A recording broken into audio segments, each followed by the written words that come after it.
Want help to grow your business? Download BRiN, the world's first business advisor in your pocket. To find out more, visit BRiN.ai or search the App Store today.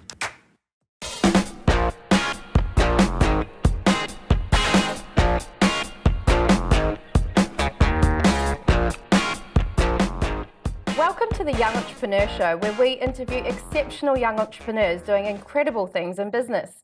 I'm your host, Yvette Adams. Today we're talking to the 17-year-old founder of Payne Kisses, an Australian bag, wallet and accessory brand.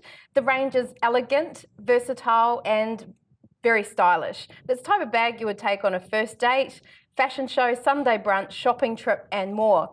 Marissa has bagged thousands, literally tens of thousands of followers on social media and regularly makes sales from her social media. So she's going to tell us all about that.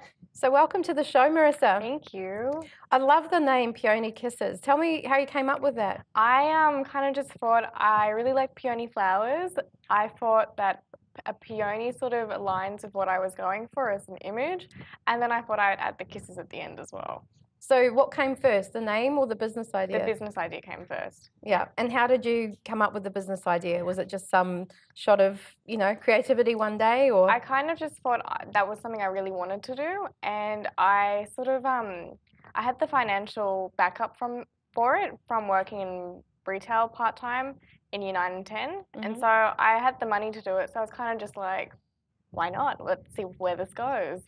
So on the money front, I was going to talk about that a little bit later, but starting a business can cost a bit of money. What sort of money did you need to carve out, and what was that for? Getting the first run of products or getting the website going? Yeah, I needed to do the first run of products. That was something I had to do, and that'll be something I'll have to keep doing. But I also had to sort of do website costs as well, just paying for things like the domain and just setting up the website myself as well. Mm-hmm.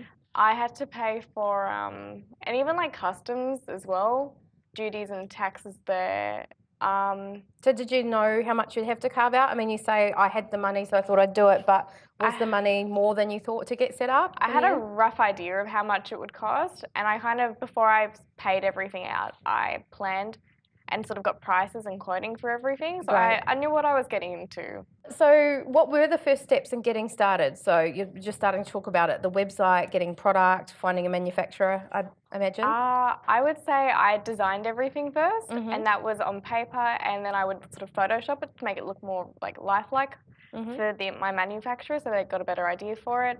Finding the manufacturers as well, and then also getting product samples sent over so I could so that way I could sort of verify the quality of it and to make sure it was exactly what I wanted it to be. The website as well, I had to set up the website, create the website and design the whole website. So that was probably the hardest thing for me to do. And it was also the Instagram account as well. I also set up that. Yeah.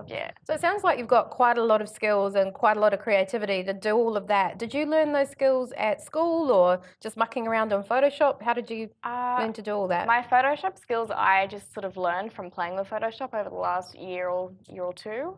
So everything that I've sort of done for Payne has been everything I've sort of learnt myself, either just from doing it or from researching online. And what about the actual design side? Do you take graphic design or anything at school? I take art as a subject, not graphic design though. But are they sort of your more favourite subjects or subjects you excel at? Art would be probably one of my favourite subjects. Yeah, probably would be one of my best subjects as well. So you're obviously quite art creative inclined, would you say, as a person?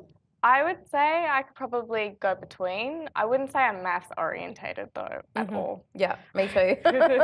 I hear you. So tell us about the products and the whole manufacturer seeking process, because getting the right manufacturer is pretty important if you're going to have a product business. So you went with an international one in the end, didn't you? Yeah, pretty much what I did was I researched online manufacturers for leather products, and I found a company that I liked. And so I started contacting them, and we agreed that they would send me a product sample before. So a completed product? A completed product. So I would get Of your design? Of my design. So I could verify everything and make sure I was happy with the product.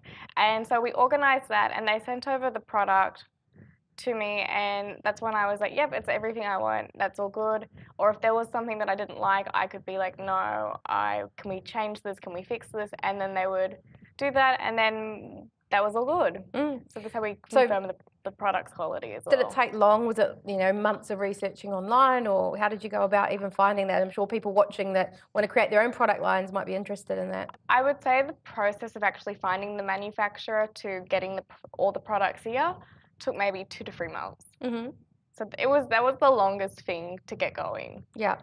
And so in providing them a brief, what are some of your tips on that to get that first prototype right? I would see, for me, I drew the pictures first, and then I would Photoshop them to try and make them look how I would like it as a life-like product. And I found that gave them a better idea of exactly what I wanted as opposed to just having a drawing. Yeah. And so I found that really helped, and also having references for other photos as well for them. That's really helpful. The more details you can give them, the more accurate they're going to be. Okay.